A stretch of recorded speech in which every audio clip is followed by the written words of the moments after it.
proof whitetails. Going to get all the streams dialed up. We'll be opening that. Is that yours? Yeah, that's the one that dropped on the floor, buddy. Jesus. Yeah, it's got a fur.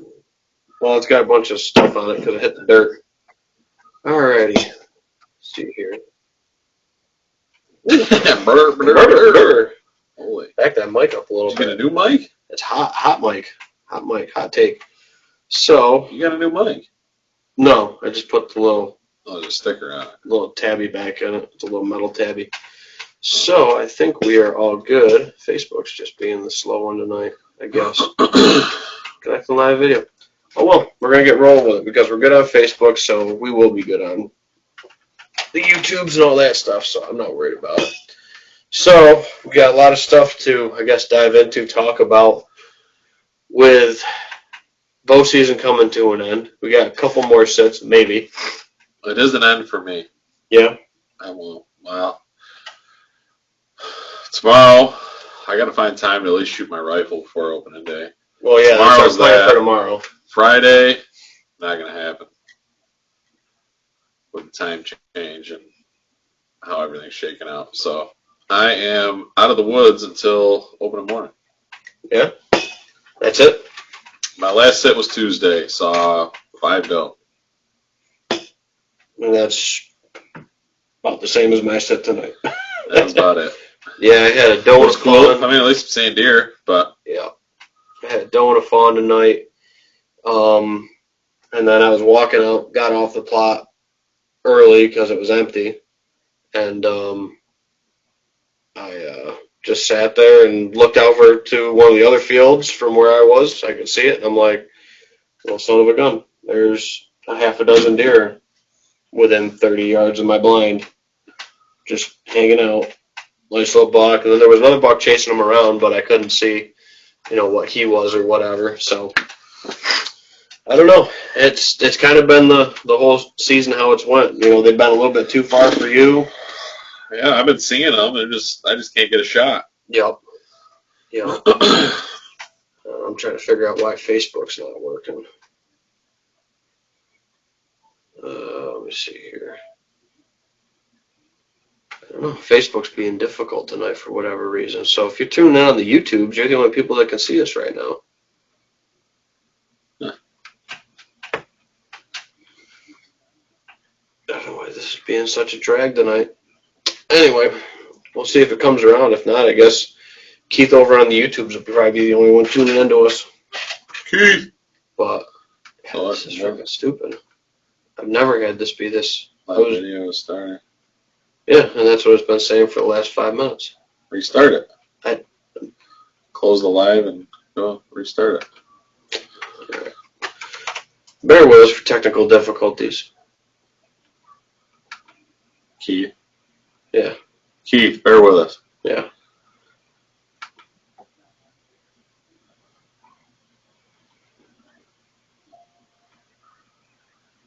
Is it working now? What? The dinging? The dinging's Larry's Wheel of Fortune or whatever's going on upstairs. I hear it. All right, let's see here. All right, let's play with this. This is in real time. We're trying to screw with this and make this work tonight.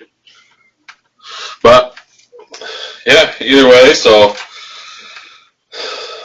I got looking at the weather and everything, and it's supposed to be a northwest wind, which my wife is actually coming out hunting with me. Did I fix it? I don't know. Did I fix it? It looks like it. Looks like you got it. I might have fixed it, dude. You fixed it. I fixed it. Hot damn. You put that metal thing in there and we sound all robot-y now.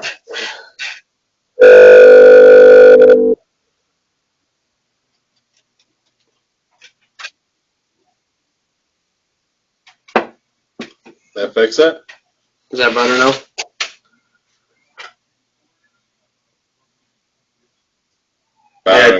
Yeah. Much better. That thing all messed it all. But either way, like I was saying, yeah, open the morning, planning on going out with Liza. Mm-hmm. She's going to sit with me. She hasn't told her dad that yet, so I don't know. She's always gone open a morning with her dad, so kind of curious if things will change last minute. Gotcha. But I'm not sure. Is Dave going out, or if Liza doesn't go out, I don't know. Yeah, that's tough to say. I don't know. But yeah, so I'm we sure got he'll go out. So we had a little bit of technical difficulties. The Facebook wasn't working, so I had to reconnect the stream or whatever. So we've been going on YouTube for the last 5 minutes or so. So I guess to recap what we were talking about, season's winding down for us for archery side of it. I might have one more sit Friday, maybe two if I take the morning off. I don't know yet. And then I'm just letting her soak till opener. Yeah, that's what I'm kind of thinking too. I went with a low impact spot tonight. Like I was saying, I saw a doe and a fawn, and then walking out, I could glass another one of the fields, and I had, half a dozen deer out in front of one of my other spots. So, and that's what I was saying too. That would have been good to sit tonight. It would have been good tonight with the wind. Yeah, exactly. But I didn't want to push too deep either. You know what I mean? So if I had to pick two spots on your piece, mm-hmm. that spot there, turn around, and then top field, or like your two main spots on your. Oh, dude, I was up at top field the other night. It was. Those are like your best. And every farmer's got one of those. And then I really like especially when gravity it's cavity and food. Yeah. Food. Yeah. Based. And that's what I was saying too. I put a video up on the YouTube page if anybody wants to go check that out about a kind of a mid-November tip going into late November, December tip is going on looking at food as being the big key.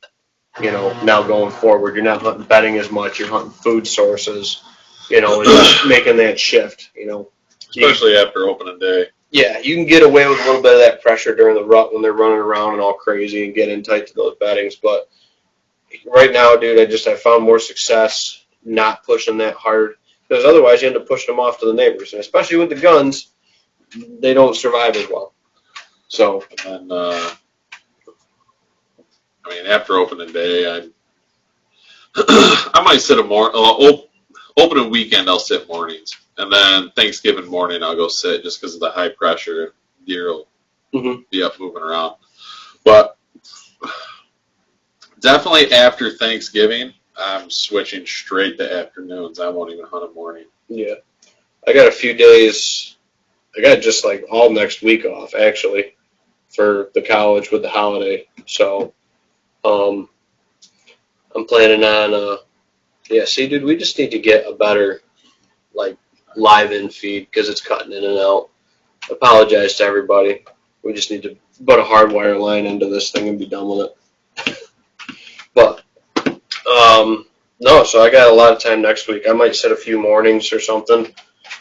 Set some spots where I'm in the timber between a food source, a big ag food source, and a bedding area, getting back to it or something. But other than that, I'm really just focusing on the food now and. It's just finding the food that's hot. And, I still got a lot of standing corn in the neighborhood.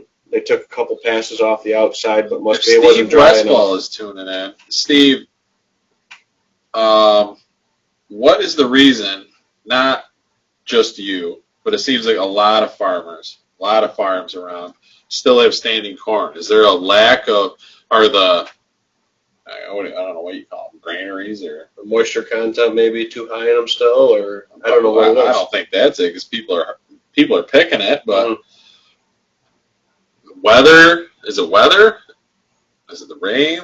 Ben said with the moisture? Is it the, I don't know what you call them, the granaries or wherever you drop the, after you harvest it, you bring the grain to, and they dry it or whatever. Are they just backed up or is there just not enough storage for it all? Right. I just see people still harvesting beans. It just seems like everything's super late. Yeah, it feels like it. And then I'm looking back at old photos, dude, and there's trees I'm sitting in that are empty of leaves, which in years prior, this time of the year, they were still full of leaves. So some stuff is weirdly ahead and some stuff's weirdly behind. So I don't know what the rhyme or reason is, but the farms out by me, I guess they're trying to get their lagoon emptied. So they've been spreading a lot of shit lately. So that's why they haven't been harvesting their corn. So that's their main reason why there hasn't been a lot of corn coming off in my neighborhood. The dairy's trying to get their slurry emptied. So side of things. Yep. So that makes a bit of a change or whatever, and then we got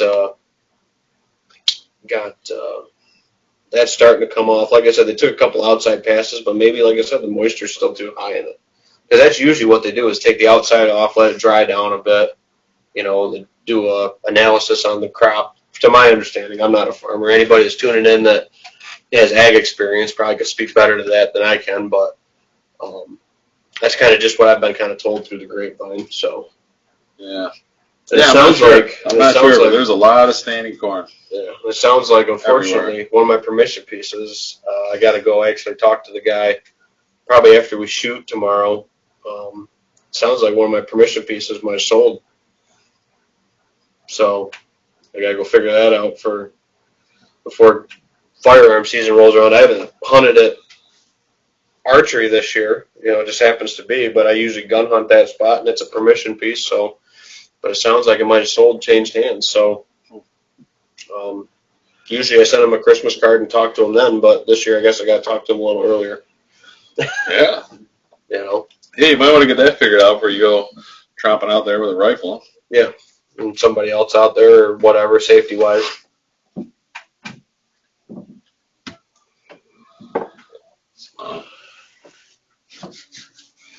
Nate poured me the old mystery glass tonight. You're trying to figure it out. It's not Bird Dog. No. That's usually my go-to. I was going to say, it ain't Bird Dog. But yeah, I don't know. It's just this bow season's definitely been a grind. Yeah.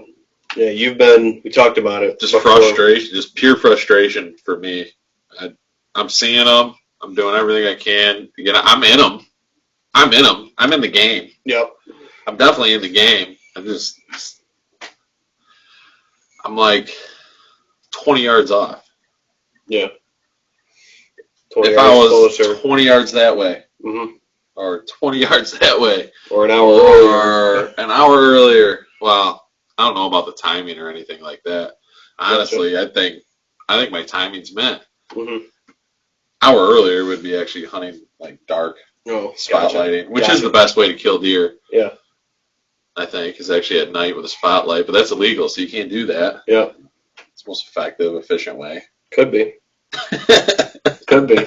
But no, it's been a grind, dude, but it's not necessarily over. And like I said, we really like the late season too. You love your muzzleloader. I have yet to kill a buck with a muzzleloader. Might be the year to kill one with a muzzleloader, dude. Bo says 2 days to go, time to go hard. I hear you, Bo. If I had the time, it's just tough. I get out of work. I got to go pick up my kid. By the time I'm home, it's like 4. Yeah. It's dark at 5:30. It's tough. I got to get all my stuff together. I got to run out there. It's just not going to line up for me. Yep. Yeah, and tomorrow we're shooting our guns, making sure they're all good for opening day. I'm going to test out the pistol again, make sure that's still shooting fine. 270. I'll bring the muzzleloader, but I probably won't shoot it. I don't know if we'll have enough time. I don't think we'll have enough time. We're not going to have enough time. We're only going to have, by the time you meet up with me and we get over there, it'll be like 4. We're only going to have like an hour. Yeah, before it starts getting dark. Well, it's supposed to be kind of sunny tomorrow, so, But I was thinking of just bringing the rifles, not even the shotguns. I'm just going to bring the rifles. Yeah, I don't really run a shotgun anymore. Most of my stuff is right tight, or I might stretch a couple shots, but everything close stuff, the under 50 is a pistol now. Well, that shotgun we redid for Eliza. She really wants to get a deer with it. Remember the Christmas present a couple years ago? Yep.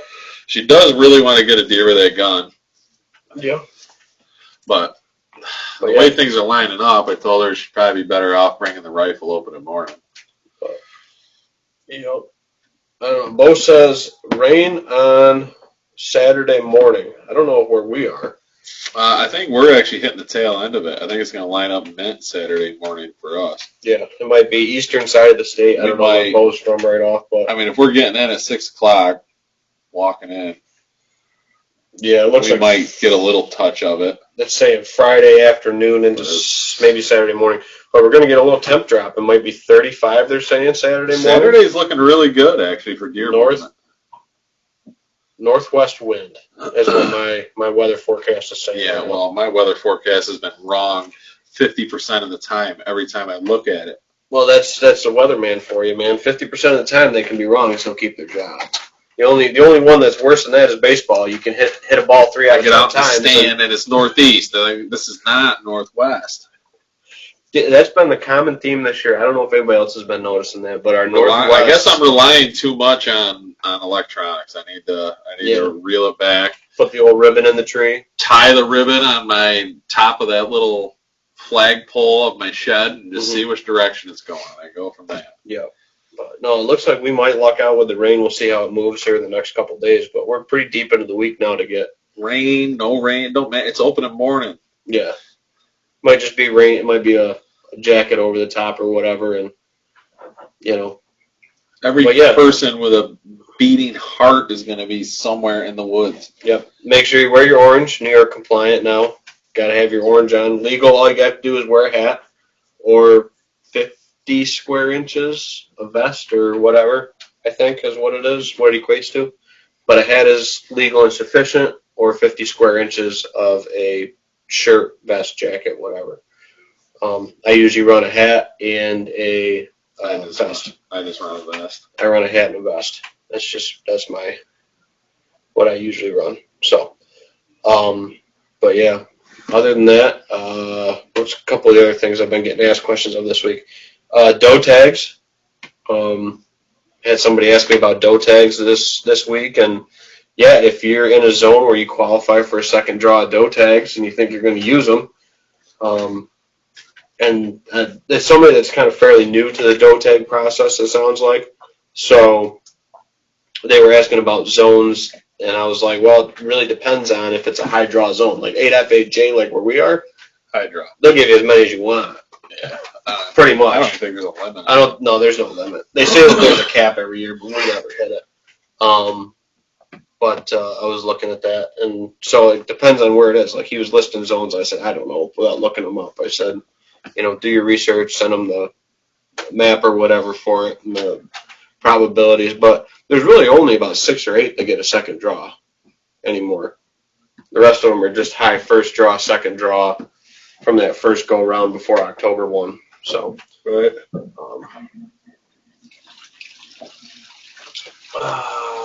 It's a good question coming in from May. She's one of my clients.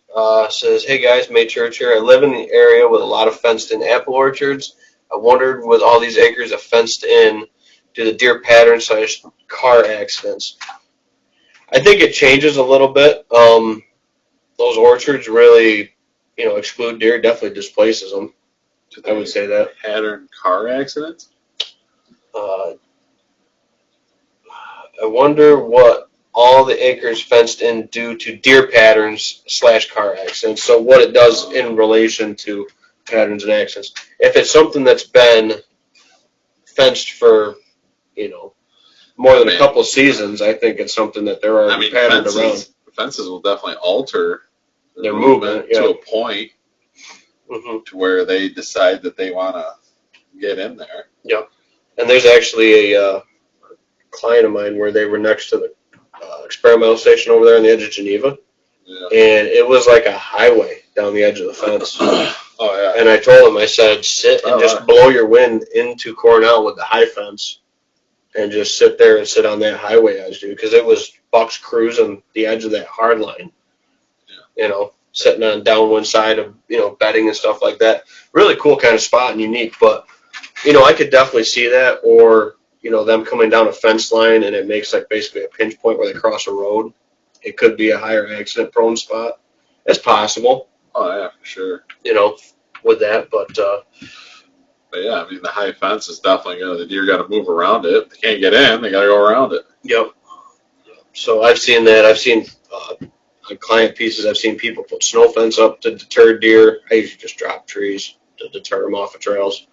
But any of that stuff you want to do to maneuver or manipulate deer, you can use it sometimes to your advantage, and sometimes you can play off of that or whatever. But yeah, it definitely clears a lot of acreage of having deer on it.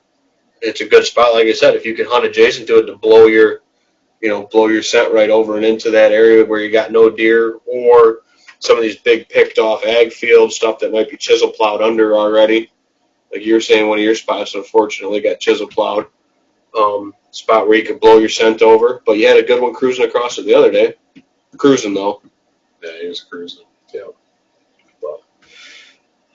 Bo put a link in the comments. An interesting article put out by New York DEC. You guys should read it and tell me what you think. I believe New York is going to try to implement an earn a buck system in the future. I don't see how that works because some zones don't even draw doe tags. It's going to be really hard. They tried that somewhat with the early antlerless season and all that stuff to try to incentivize it or get more people out there. The long and the short of it is, people usually only eat, a normal household, I would say, only eats about a deer a year. I think that's fair. Yeah. That's a fair amount of meat. A 50 pound yield of a deer, unless you're doing snack sticks or anything else fancy with it, that should feed your family pretty close with everything else, But there's some people that the average family mixing it up with everything else. Yeah, that's what I mean. Mixing it in with your chicken and your beef and your other stuff or whatever. Probably a deer a year, maybe two. It's really hard for folks, I think, because we don't have access to all these venison donation stops. I think that's a good point, is we don't have places to take excess deer. When you start running out of stuff to do with it, dude, like I have a bunch of stuff still in the freezer. My dad still got stuff in the freezer. I had 14 pounds left over from last year. I took 10 of it, 8 of it to work.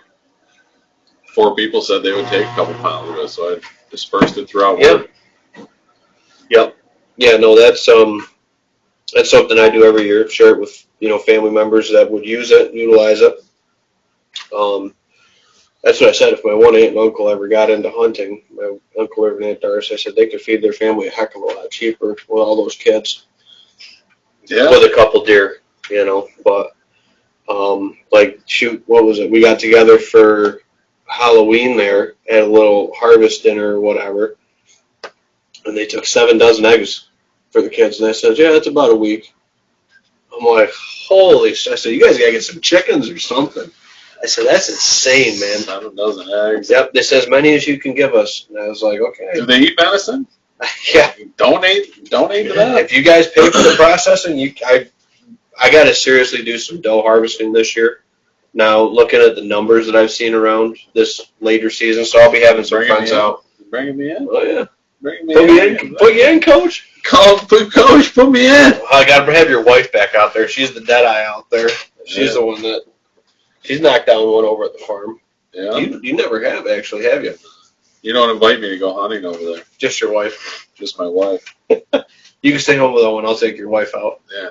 And we'll make sure Liza gets her deer up there again. Yeah, but no, so we got to take a few this year. And like I said, we'll see. I'm hoping the corn comes off. If the corn doesn't come off, that could change stuff drastically too, because if they chisel it, or it might be a good year to actually say this. Been saying this for the past 2 years. Actually get my grandfather out there. Yeah. Tuck him up in one of your little heated blind things there. Let him smack one. Yeah. The one thing I have noticed this year is I haven't seen a lot of button bucks on camera or otherwise. I don't know why that is. I don't know. Maybe it's a high fawn mortality issue that I'm having, where I'm not having as many, because I'm not seeing as many fawns in general, but definitely not as many button bucks. Like usually that lone antlerless deer you see loafing through right now is a button buck. And I'm not seeing them. I'm seeing lots of 2s and 3s, which is what we shoot for, at the farm, the 5 or more rule or whatever you want to call it. Yeah. To try to drop the population. But now it's starting to get into lots of groups of 2s and 3s and 4s, dude. Like I'm seeing 4, 5, 6, groups of that, which is what I like to see, because that keeps the bucks moving on my property around those doe groups. But at the same time, it's still a lot of mouths to feed. Like the one food plot I was at tonight is about smoked. The turnips are gone already. So, the farmer took care of my turnips. Yeah, I know. Chisel them under for you. Yeah, love it. That was nice though. Yeah, well, I don't think that buck walked right through there. Yeah, right where it would have been. Yeah, he didn't even grab like a morsel. A little leaf. Nothing. That was left over. Well, I put it 2 foot under the ground. It's hard for him to find it. So, Bo says another interesting point about that article says only 46% of hunters report their harvest. Yeah, that's been about the norm. It's under 50%. So that's the other thing, guys. Report your harvest. You know, they have an app now. You can call in. You do it online. That's great. The app works very well. I have noticed that. The thing I always hated about the calling is that if you shoot a deer, there's usually someone around that wants to come see it, whether it's friends, family, whatever. Mm-hmm. So when you call to report your deer, you're on the phone. There's noise in the background, and you're trying to say whatever or type in whatever, and it would always, I did not understand, or whatever the hell they say. But it was so frustrating to do that. But with this app, you just plug everything in. They have every question laid out, and it's like a yes or no question. Mm-hmm. And you just bing, bing, bing, bing. And it's like, within 30 seconds, you just reported. And the nice thing is, too, is you can look back even before the app came out and look at all the deer you've harvested. Yeah. You can look back at your they screwed up tags. on a few of mine because I reported a few, and they said that they were not reported. I know I reported them. Well, that was the old system, too, and everybody's always said they've had issues with the old phone system. Yeah, because I had my my gun buck last year was pending for months when I on the app. On the app. I submitted it on the app, and it was pending for months. They never accepted it, and then I look at it now, and on my history log, it's just as like submitted. Just not It just was just disposed. They gave you an extra buck tag last year. Damn it! I could have got a third one. But yeah, definitely report your harvest, guys. That's a huge part of it. Help give the DEC as accurate numbers as we can, so they can make the best management decisions. I think an earn a buck. I don't think they'll do that in New York. Maybe in certain zones or regions, I could maybe see it. But here's what's going to happen. It's a double-edged sword. There's a lot of reasons why a lot of states don't do it as much anymore. Is let's just say definitely not in our area. Anybody's out there right now. First antlerless deer that walks by could be a fawn, but to get access to your buck tag or whatever, it's hard enough with the reporting system as it is with check stations and all that stuff to, report your deer as it might be right now. You go putting an earn a buck in it to even unlock your buck tag or whatever to shoot an antlerless deer. You're going to have more button bucks getting killed. Well, exactly. You're going to have more fawns getting killed. Earn a buck would be a disaster. I don't think we're set up or staffed. I would say that. We're not set up or staffed effectively. No one's going to follow the rules. They're just going to hunt the way they always did. Well, and here's the thing. What are you going to do? You're going to start ticketing somebody that, hey, Nate, you shot your buck October 2nd. You didn't shoot a doe on October 1st. No one.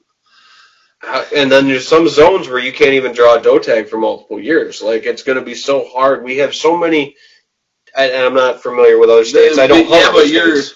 But here we go, like what Bo Hunt said.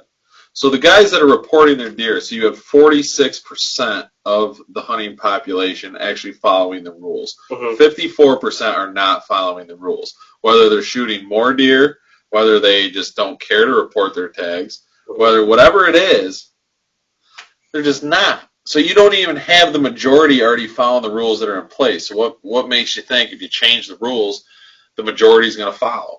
And they're not. And I have always said this. I think it would be very simple for the lifetime license holders, because those ones get mailed. January 3rd, we'll give the day of, observation after the first of the year. Every lifetime license holder gets a little mailer in the mail.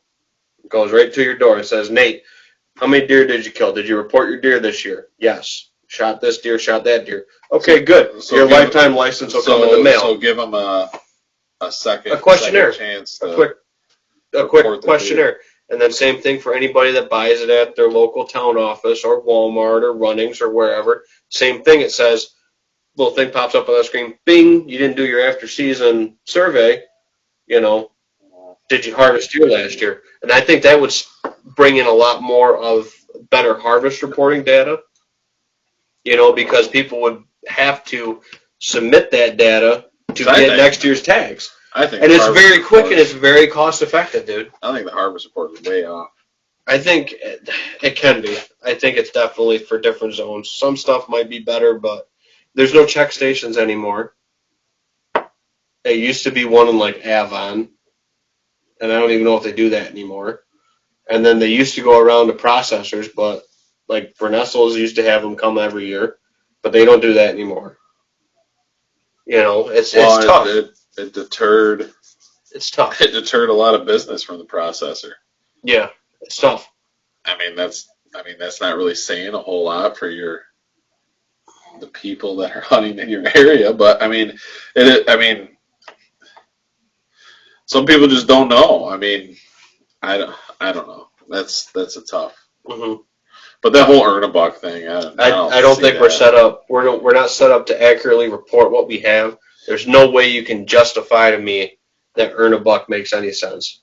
No. And I'll be fully transparent. I've been in on some of these deer focus groups talks, dude, with people, and they're talking that their hunters aren't happy in these urban areas because they're making them shoot 2 or 3 does to get that deer population below X per square mile.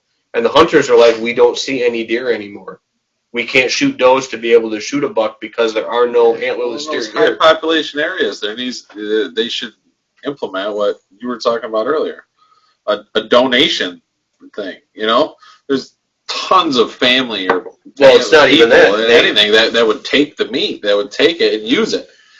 Well, the problem, and this, I guess we'll go down this rabbit hole a little bit. The problem with our forestry mixing with hunting habitat. We have a lot of habitat, but what, in the eyes of a lot of forestry professionals, we have an overpopulation of deer due to mismanagement of that. And that's why the state wants to move more toward more antlerless harvest. Like I said, sitting in on these focus groups, there's too many deer, and then they overshoot it, if that makes sense.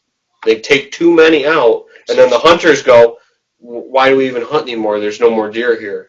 And they're like, well, you still have to kill your 3 does before you kill a buck or whatever in some of these focus groups that they're talking about. That ain't gonna work. And that's the problem, that they drop the population. The big buck walks out when you're a doe in, you're still dumping it. I don't know. You start implementing a rule like that, your reports and all your data is going to go way wacky. Yeah, but when they're taking these deer numbers down to like less than 2 per square mile or so, and I'm like, that's horrible, dude. That's not a sportsman. That's not many, dude. What's a square mile? That's what, 600 acres? I think you guys. I think Wayne County. What was it, like 4 years ago? Was it like 12 or 13 per square mile? Oh, it's more than that. It's easily more than that. Square mile, I think it's 640 I think acres. Ontario was like 8 deer per square mile, is what they were saying, on average. Square mile in acres, 640. So 2 deer in 640 acres is what they're shooting for in some of these areas. How can you even sustain that? How can you say with normal predation and everything like that's I'll start goose hunt. Like, dude, there's no. I'll start goose hunt. We're probably at least 20 deer per square up here. I would say at least, even in poor habitat. Heavy ag, because ag is kind of empty acres once it's harvested. For the total of the. Calculation. But they're talking like getting it down to like 2 or 4 deer per square mile. That's insane, dude. There's no way they're going to be able to accomplish that. Well, then they do something drastic. Well, and then they're wondering how to keep their hunters happy, and it's like you don't have them kill so many deer. It's pretty simple with that. But missed one of May's comments up there, and I apologize. She said they stopped the venison donation program. No, the program's still active. Maybe we should open one. The problem with it, the problem with the venison processor to get in with that is it. The closest processor to me is 35 minutes from my house or 45 minutes from my hunting property. So that does a donation. Yeah, that not a processor that does the donation program. Yeah, exactly. So there's not any localized ones that do it, for that. So that's the problem is they do pay these processors to process the game and then give it to the hungry. Our most well-known processor, I don't even think he's going to do it next year. I think they're done. Danny? Yeah, I think they're done next year. They've been talking about that for years, but I could see it. Well, the guy that bought it is all messed up. He's got so many health issues. He ain't coming back. Danny? No. The guy that bought Danny's business. When Danny was running it, it was fine. Oh. And then his nephew, the guy that was supposed to come onto the podcast. Yeah, Andy, unfortunately, has got a lot of health issues going on right now, and he's not doing well. Well, I haven't been over there. Andy, if you are tuning in, I hope things are looking up for you, and I'm sorry that these things are happening to you. But I was talking to Danny when I dropped my doe off, and he was telling me everything. I'm like, wow. Oh shit. Not good. Like I said, I haven't been over there this year. So that's tough to hear. But that's why they're only doing bow season. They got a big sign up there that says bow season only. Yeah. Gotcha. Yeah, and then down there at DP is the other local one. He's an older guy. He's had a bunch of health issues too. He had cancer and a couple other things. Yeah, he was turning people away last year, I think. Yeah, once he gets full, he's done. He does. And he only takes a certain amount. He'll turn people whatever away. Yeah, whatever he fits in the freezer, or if it's cool enough, he'll hang them. Which the nice thing about him is, I'm not so sure about Danny if they did like a bulk thing or whatever. The nice thing about DPs was that you were like guaranteed your deer. Danny's has been like that. Yeah, it's one deer at a time in the shop. Do they? Mm-hmm. I was always kind of questioning that at Danny's because I know they only cut like a couple days a week. Yeah, but DP's there. He's just one guy doing it, so he gets a certain amount of deer in there. He's just like, nah, he'll just start turning people away. Right. And then the other one local, I don't even know if they cut anymore, is Ramps. But I've heard good things about Reeds, but that's Savannah. So, I mean, you're looking at 35 minutes for us. Cavers cut it out. Cavers is no more? I don't think they're doing any deer because of legal issues with mixing it with cutting in the same place as with their beef contract. Gotcha. And I think they still might do some specialty stuff. Like you can bring your venison there already chunked up, and they might do sticks or whatever. But where they actually process the beef and the venison, they can't mix it with the beef contract. Yeah, because I know last year I used DPs and I used Bernessels. Which both do a great job. Yeah, both of them are great cutters, and they've been doing it for years, literally decades. Yeah, not years, decades. And it's a good thing. You get your deer back, just your deer. They take care of it. They don't stack them up. Like I've been to other places. I won't name names or whatever right off. I went to take my deer, and I literally said, I'm taking the cape off of that deer, and they said, good, because otherwise it'd sit out here at the rest of them. They had about 70 deer piled up on opening day there. So my deer got in the cooler because it got caped. But everything that still has a hide on, dude, was sitting up there stacked up, and I was just like, I don't know how I feel about this. Yeah. Kind of thing. Like, that's just a health code violation waiting to happen. Yeah. You get them piled up on there, and the problem with that is when they start stacking them up. Yeah. Flat-sided. Well, they get flat-sided, and then the deer in the bottom were there first, and they get to last. Yeah, exactly. Brandon, I see your comment, so we'll get to that when Nate gets back. He's going to use the bathroom really quick. I'm going to scroll back up and try to catch a couple comments here. Bo says, Ernebuck's disaster. I also believe that the article, they stated 84% of the hunters who receive a doe tag do not fill it. Bo, they over issue in attempts to give more opportunity is their thought with that. So I guess that, that's one way to look at it or whatever, is they flood the market with tags. That way there's opportunity there for folks to harvest them. But the problem with that is like you said, 84% of the tags do not get filled because they overflood the market. Again, you take the 84, you take 50, take half of that that's not reported, the 54% of the 46 or whatever, you're down to 44% of the doe tags aren't filled, but probably there's definitely room for improvement. Like I said, a hunter survey, a postseason hunter survey, and even if it was something for a raffle for lifetime license, get all these other companies to pitch in some product to do something like that.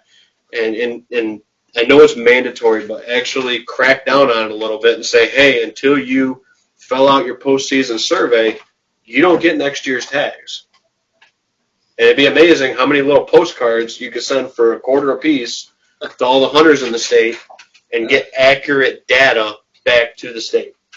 Yeah, I think it's pretty cut and dry, dude. Well, but I think you would also get the people that harvested deer that would just report that they didn't. You're always going to have that. That's my argument with that. Is the people that aren't going to report it aren't going to report it. More. You might be able to bump that up to like 54% of people that reported their harvest. Yeah, I think any better, closer to what the actual harvest should be, is going to be better for the numbers for getting it right. Bo says things way off. Got a couple comments here since you went to the bathroom, Nate. Yeah. Brandon said, I was told the state issues on average 600% to 800% more tags than the guesstimated population of deer, and for every hunter that fills a tag, 6 hunters did not fill a single tag. That means if I shoot 2 deer, 12 people didn't fill a tag. At least that's what the ratio is in the spring of 2012, provided by some state officials. Yeah, that's how it always. We talked about that when we went to that whole argument last year with the single buck state and stuff. Yeah, I think. Well, what was the percentage? Only 40% of hunters. I think it was 30 something. It was pretty low. Are actually successful. Yeah. In harvesting a animal, not a buck, not a doe, just a deer. Mm-hmm. Not a specific gender, just one deer. Yep. Yeah, and that's only like it was only like so 36%. I'll try to pull that up because I just downloaded it the other day. So QDMA, former QDMA, now National Deer Association publishes a whitetail report every year, and they flush out every state's harvest data and put it into easy to understand columns, descriptions, and you can see the side by side is where we stand as a state versus all these other states. So I'll see if I can pull that up. I just downloaded it the other day because I was looking through it, and that's why I'm kind of gray on these numbers. But yeah, they issue more tags than deer because you want more opportunity than that. Parker comments in, says, brought a deer to Reed's first week of October 2 years ago, called, and they finally called and told me the deer was done week before Christmas. It's sad Andy got hurt and Bernestles is fading out. Yeah, that's true. I've heard good things about Reed's. I've never used Reed's. So where is Reed's? Savannah. That's the one you were talking that's about. Where Brittany said she took her deer. I guess that's where her father-in-law takes deer and stuff. So, but yeah, no, it's definitely sad because Bernestles is a good outfit, and they did a good job too. It was a great, definitely in its prime. It was the place to go. There are people that came from all over to go to that place. No doubt. But that's kind of upsetting that it's fading out. All right, what else we got it's here? It's upsetting what happened to Andy. Oh, man. Brandon, typing essays. You got to come on the show, Brandon. Gosh, typing essays like this. I got to see more on these. Brandon says, when I worked at Savannah Dew, we had a minimum of 6 inches in between each deer in the walk-in cooler. Freaking scrolling on me. Absolute minimum, and that was cold in there. Not stacking warm bodies outside on top of another. Only time that happened was a truck bed on the way to the cooler. Put a 1 month end of season on the reporting aspect. Even with 7 days or 48 hours, people still tend to forget and then are afraid to report after the 7-day period in fear of a ticket. That would be one way in helping people combat the lack of reporting. I think that too. I think a better grace period or whatever. I've never heard of anybody getting ticketed unless you get caught with a deer what's the hanging grace or something. period? 10 days, 7 days? 10 It's days? 7 days. 7 days. I think it's 7. I think that's what Brandon was leading to with that. So you got a week after you kill it to call it in. Yeah, and I mean, I've never heard of anybody, but again, well, you're usually bringing your deer there within a day or two. Yeah. At least in my experience, I mean, I guess maybe some people might let them hang a week and then drag them down there, but well, then it depends on the processor and stuff, but depends on the weather. Yeah, and I would say with that 7-day period, so even if you dropped your deer off today, let's say, they don't cut until Sunday, let's say. So there's 4 days, and then you get your deer back maybe Tuesday, because you can get there to pick it up. Yeah. So you're almost 7 days right there, because the tag has to stay with the carcass, not the head. So that's got to stay with the meat. So I think that's a good point, too, of having a longer grace period. They put them in the coolers. I know Danny, he would always skin them before they went in the coolers. Yeah, at least absolutely. Get the hide off them before they get in the coolers. To cool them down. Absolutely.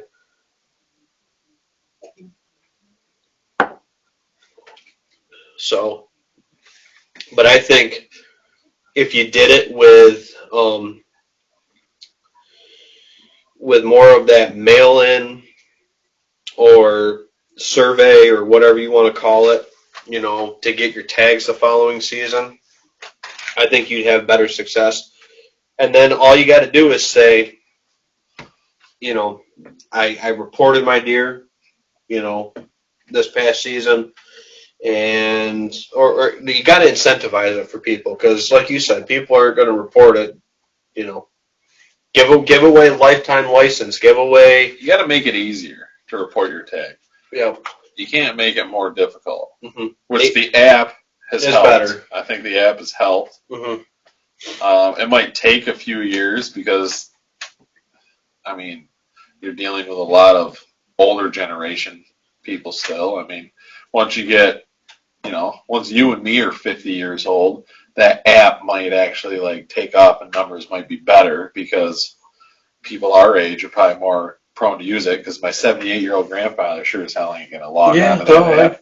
I get that. He can't report his deer. I get that. I got to report his deer for him. I get that. I do. He goes, you report my deer before we drop it off at Burnt House? Yeah, I got it. Yeah. Logged into the different profile.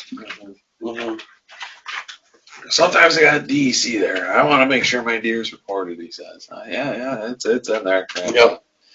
Yeah. So, but no, it's I think that's a good point by Brandon. A 1 month at the end of season on the reporting. So what you're saying?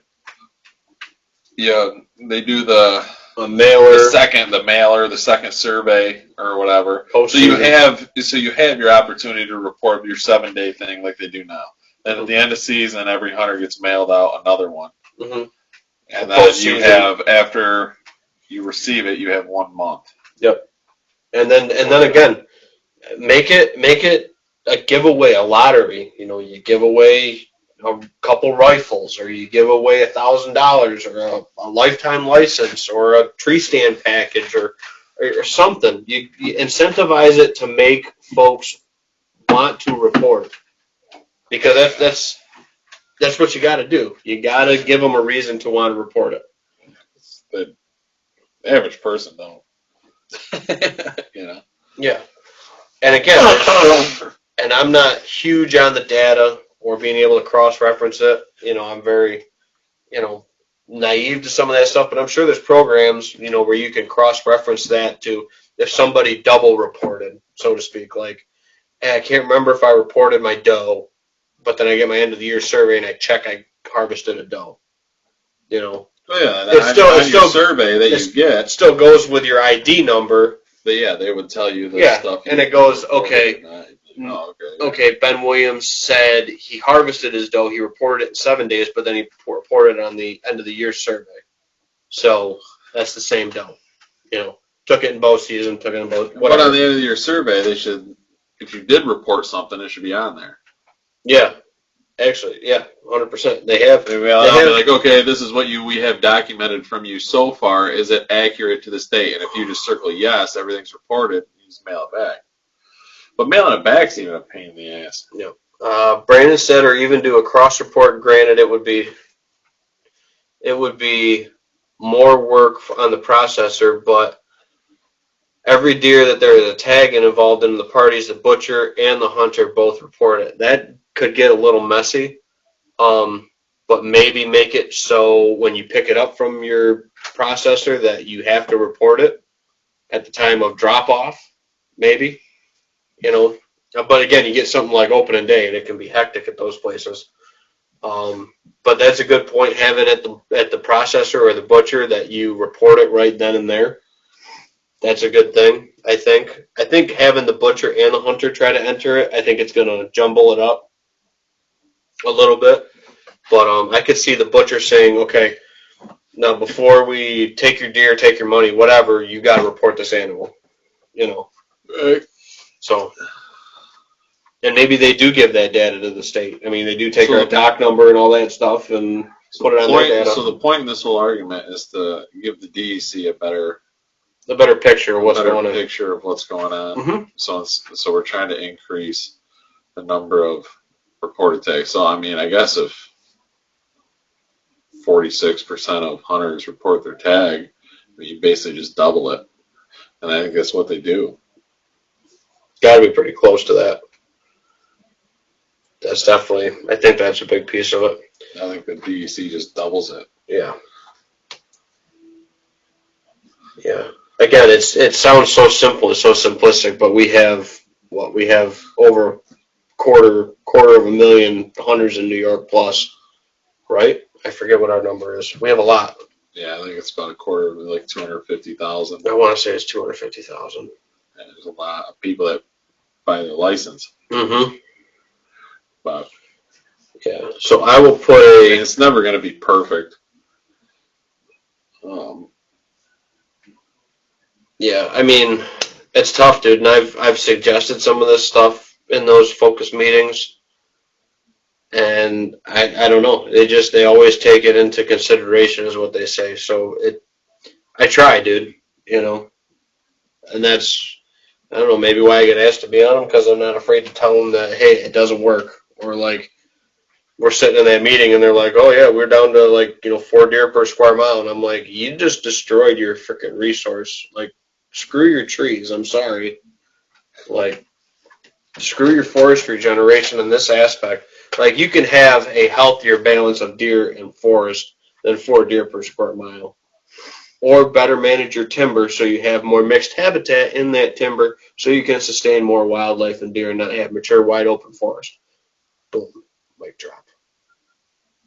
Foresters don't want to hear that. Sorry. Anyway, back to Brandon's comments. Brandon's typing like he talks. Yeah, I see that. Jesus. Brandon says, how's this for incentive? Get 1 buck tag and 1 doe tag. Either sit with 2 deer or report it for another tag. Possible. There's some folks that, just hunt archery season or just hunt gun. So that's tough. But once again, you're making it complicated. If you make it complicated, no one's going to do it. They're just going to go out there and shoot a deer. Yeah. And we don't have the resources for people to actually enforce. Yeah. There's not enough staffing at this time and stuff, which is tough. I mean. Yeah. I get it. I get what he's saying. I get what he's saying. I see it in our community all the time. Every day of hunting season. Yeah. I see something pretty much illegal happen. Like, you just don't. What do you do? Yeah. It is what it is. Yeah. Yeah. Brandon says it'll be messy no matter what you do to it. You can only make people do what they want to do at the end of the day. That's true. And then, we just ask people, report your harvest, follow the law, wear your orange, all that good stuff. Do the best you can to, go by the books and, A friend of mine told me one time, and I've done, I guess, with the deer hunting thing, I've done, I guess, some questionable things. But someone told me, he goes, what's the point in playing the game if you win by not following the rules. Like, win by playing the rules. Mm-hmm. He goes, it's that much more satisfying. Yeah, 100%. And I don't know, that kind of sunk in a little bit. Mm-hmm. You know, it's like, you know, I'm trying to figure you go out and you shoot that big buck at midnight or whatever, or you shoot that buck and you don't report it or whatever. It's just that much more satisfying if you did it all on the up. Legit. You know? Yeah. It's like the New England Patriots, your favorite football team, deflating the footballs. Was that championship really worth it? Was the deflating the footballs really worth it? I like the Bills for a bit now, but they're just being depressing like the 90s all over again. I know, I'm just busting your balls. But I'm just saying, like, it's just that much more satisfying if you win legit. Yeah. No, shooting that buck legally or shooting that doe legally, you know, you follow the time frames. You follow, like, just play within the rules of the game. It's like anything else. It's like playing football. It's like playing basketball. It's like, did you really win? Anything. Did you actually win or did you cheat to win? Yeah. You know in the back of your head. Yep. Like, just follow the rules. I'm game with that. Bo Hunt says, let's pivot. Ooh, what are we pivoting? Those pivoting topics. What hunting-related items are you guys asking for Christmas? That's a good one. I need a new pair of boots. My feet have been getting wet, and I told my wife how much they are, and she's like, well, maybe we'll have to wait. I splurged on myself, Bo. I splurged on myself. I bought a whole new wardrobe of Huntworth. Ooh, nice. Yeah. Did you get that before season or just recently? Dude, they got a Black Friday sale, 30% off. All online? Everything. Online? Everything. All the way from their high-end. I got their Ketchikan line. I got their insulated jacket. I got their pants. I got all new early season camo and all new late season camo. Jackets, pants, gloves, masks, sweatshirts. You're gonna be styling next year. Dude, I got all of that for $560. In today's day and age, dude, that's not bad for 30% off. It was originally $800 for all of that. You clicked at the top of their thing, they got their code for their Black Friday sale. Mm-hmm. Plug that in, 30% off. Everything on their site. Knocked off $240. I got it all for $560. I like it. Styling. And then they got 3 different patterns you can pick from. I picked it's called the Terran pattern. Terrain, maybe? No, it's not Terrain. It's called something else. Gotcha. But either way, I'm not familiar with the Huntworth stuff right off. But I splurged on myself, Bo. I'm waiting for that to become in the mail. I need a new pair of lacrosse boots. I've been getting wet feet crossing the ditches this year with them. So any place I get over ankle deep water, I got a hole in them somewhere. And I really like those. They're not, I can't remember. Burleys, maybe? Or Alpha Burleys. Arrowheads, I forget what one they are. But I really like them, those lacrosse ones that I've ran. You know, they're a good boot, uninsulated. I don't like insulated boots. I like thin socks. And then hunting tip, you put your hot hands under your buckles for your harness, right in your groin. And what that does is it keeps that heat on that femoral artery blood going down to your toes. Oh. Game changer, dude. Femoral artery. Yep.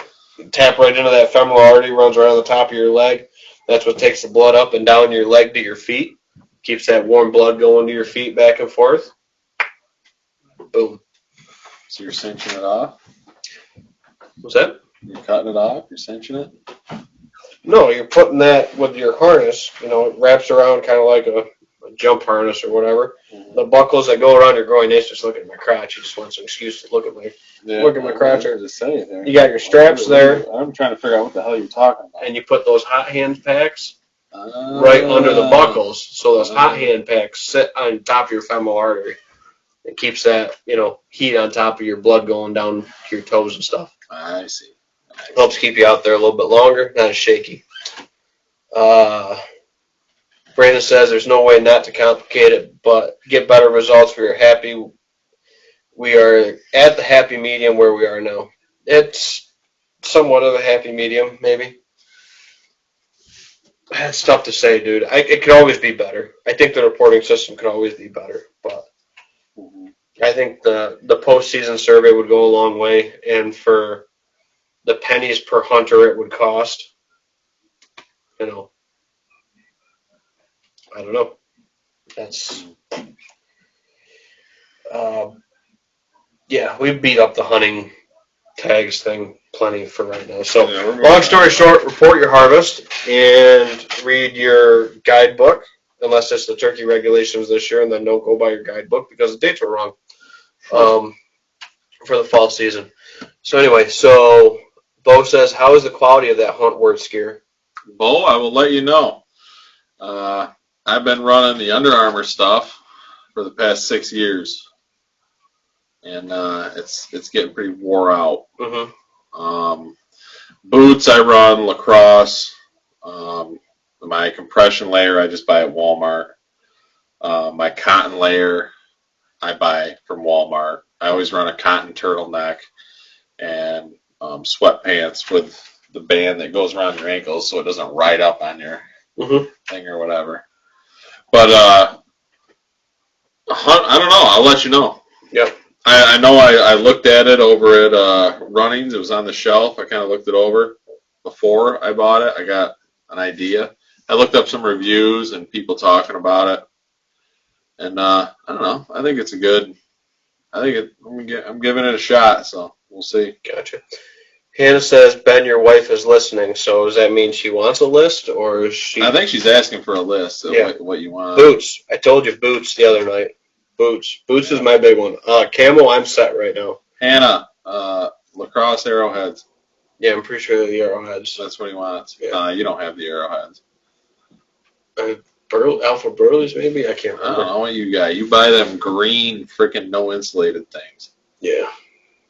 The freaking $70 boot that... They're not 70 anymore, dude. Well, you can't get anything for 70. You'll slap through the barn with. No. They're better than that. Maybe. Yeah, anyway. I'll get you a list, sweetheart. But no, for camo-wise, I'm pretty set right now. My stuff's doing good. I run the Field and Stream base layers. I found that's pretty good. It's got like kind of a fleecy wick to it, which is nice. And then I got a couple little fleece mid layers. Vest I think is huge for keeping that core temp warm and not letting you get cold. So, yeah. That's kind of what I run. And then outer layers when it gets really cold, which we haven't had it this year. I got some Drake stuff. Their waterfowl kind of stuff. And I run some of the Drake non-typical, which I guess is their deer hunting side of stuff. And other than that, that's kind of I get going, then I layer accordingly, tuck in my base into my pants, and, that way you don't have that cold around the kidney area of your back because that'll cool your core right down. Vest to cut the wind. That's what I found over the last probably 5-6 years is putting a vest on. Even if it's underneath that outer layer, if you're bow hunting, you still want that like nice fleece on the outside so you're not all noisy. Right. Put a nice vest on the inside to keep that wind from cutting you down to the core. Yep. Hand muff tube. I'm a big proponent of the hand muff. I don't run one. I just run high hands in my pockets. Yeah, same idea. I like that muff though. Everything's right there, contained in front. But, and then shooting hand, I run bow hand, I run 2 gloves, a fingerless with a full knit underneath, and then on my trigger hand, I always run just a fingerless glove. Because I like to feel that trigger, bow hunting or gun hunting. Bill comments, when it comes in, I think you should model it. I'll model it for you, Bo. Got to put it on live. Hell yeah. The reveal. See if Huntworth will send us some camo. Well, you already bought yours, so maybe they'll send me some camo. Well, they might. I don't know. I don't know about that. We'll see how it turns out. I mean, yeah. I don't know. I figured for the price and everything, for basically a whole new wardrobe, Mm-hmm. give it a shot. God knows I ain't wearing Sika. Yeah. No, I can't. Sika. $500 to buy you a glove. Yeah, $500 buy me one jacket. I was gonna say a glove. I've been running glove and a hat. You might get a glove and a hat for $500. I've been running Walmart gear and Under Armour for the past 10 years, and I've done just fine. Yep. Hannah says your wife is listening, so don't buy all that stuff for yourself. But Santa is also listening, so we could use your Christmas list. Okay. Boots. Across arrowheads. So, Nate poured me a mystery whiskey at the start of this. See, we were at the 1 hour mark. Yeah, we are at the 1 hour mark, so I figured on wrapping it up right about now. Actually, we haven't checked YouTube this whole time. Everything's been rolling on Facebook. Oh my gosh. May commented in over there, and then she commented in over on the Facebook side of it. Sorry, May. Sorry, missed you over on the YouTube side. But hope you got the answer to that over on the Facebook side. Sorry about that. I think it's something definitely high proof. Got some bite to it, maybe. If I had to guess, I think it's probably. It's not from this shelf. It's not from over here. It's from over there. Over on the black thing, and I think it's probably that old elk wheat whiskey. Old elk wheat whiskey. The one on the end? Is it off that shelf or no? Am I wrong? No, you're way off. I'm way off? Yeah. I thought it was this He's guy. not even close. Not even close? Nah. He's a whole room off. This one? Yeah. That's what I thought it was. I mean, here. No, it's not that. Nope. Son of a bitch. Good God. I mean, elk is kind of like it. It's hot. Stag, maybe? Stag's it. Is it stag? That was the stag. No, stag. That was another good one. Proof-wise, I figured it was up there. That's why I thought maybe the old wheated, but it was the stag.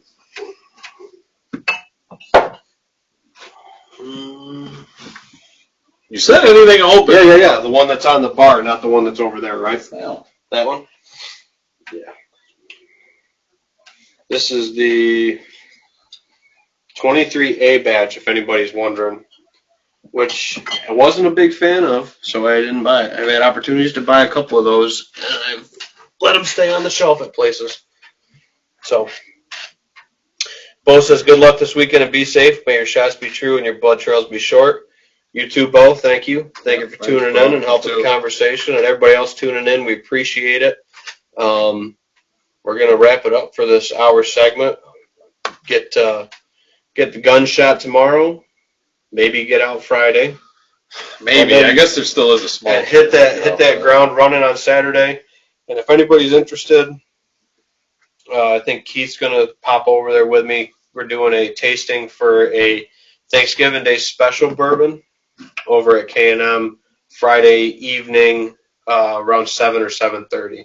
Depends on when we get out of the woods. The only thing that would change that is the little asterisk with that is if we're on a blood trail. So just keep that in mind. And then coming up also at K&M, they have their engraving, their custom bottle engraving coming up with Woodford and Gentleman Jack. And I think that kind of covers all the cliff notes. So Bo said it very good. Be safe, shoot straight, everybody. And good luck out there. And we'll catch you guys all next time with the wrap-ups from the open weekend and first couple days of season going into that Thanksgiving. So, yeah, hopefully we'll be able to do it. I'll be able to do it the day before Thanksgiving, but we'll see. All righty. Thank you all for tuning in. We appreciate it. Check us out over on YouTube for all other old episodes. And appreciate everybody tuning in, and we'll catch you all next time down here at the bar. Yep, we'll see you. See ya.